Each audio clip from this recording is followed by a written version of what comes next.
Факт е дека заканите, притисоците или оцените секако дека има психолошки ефект врз жените во медиумскиот простор.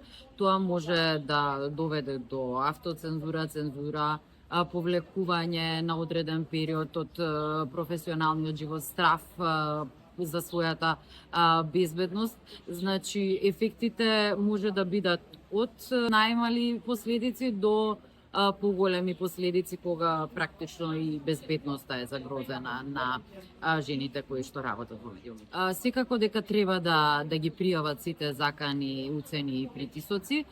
Женската медиумска мрежа еднаква е формирана токму и поради тоа. Една од основните работи кои што ќе се бавиме е оваа проблематика.